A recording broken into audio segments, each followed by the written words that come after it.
persimmon یعنی املوک. په انګلیش کې املوک ته ویل کیږي persimmon.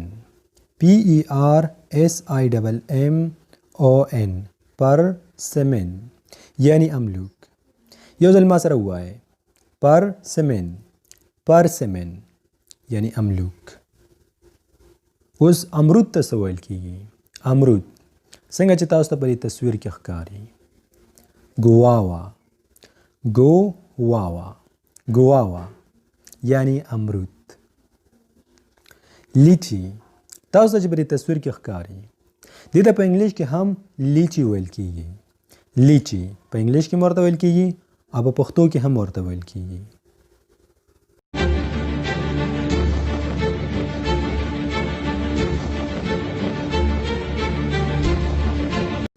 السلام علیکم ډیر اینڈ beloved friends.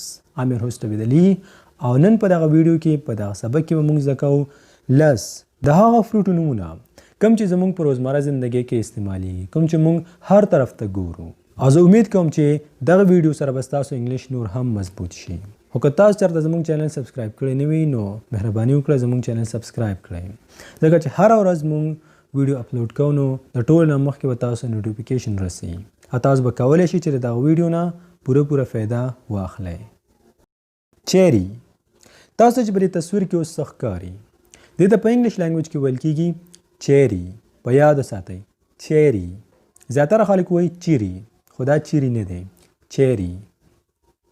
اوس تاسو په کمنټ سیکشن کې ماته دا ووایئ چې دې ته تاسو په خپله ژبه کې څه وایئ.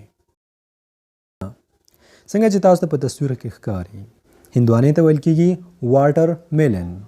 واټرمیلن یعنی هندوانه. اوس خربوزې ته څه ویل کیږي؟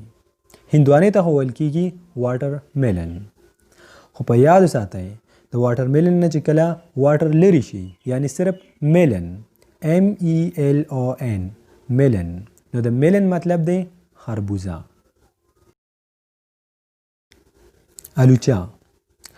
الوچې ته ویل کیږي plum PLUM plum یعنی الوچه.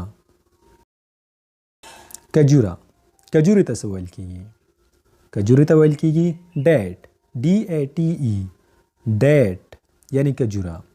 خو په یاد وساتئ همدغه ډیټ تاریخ ته هم ویل کیږي ډیټ یعنی کجوره.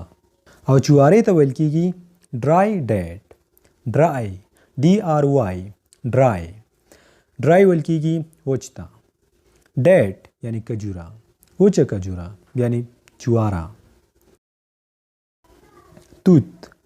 توت یا شاتوت دې ته ویل کیږي ملبری یعنی توت.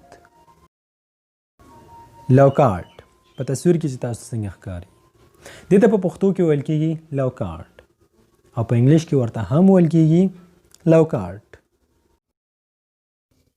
Alright dear friends, finally here is the end of my lesson and I really hope that you have liked this lesson. که چېرته ستاسو دا ویډیو خوښه شوي وي، څه مو زده کړي وي او مزید غواړئ چې خپل انګلیش مضبوط کړئ نو بیا موږ سره اوسئ. زموږ چینل سبسکرایب کړئ ځکه چې هره ورځ هر ټایم موږ خپل پوره کوشش کوو چې څه داسې ویډیوز اپلوډ کړو کوم چې ستاسو انګلیش واقعي بهتر او مضبوط کولی شي. او که چېرته ستاسو په ذهن کې څه قسمه سوال هم وي، څه قسمه پوښتنه هم وي انګلیش ریلیټډ نو بیا تاسو په کمنټ سیکشن کې زموږ نه پوښتنه کولی شئ او موږ خپل پوره کوشش کوو چې ستاسو د سوال یو بهترین جواب درکړو.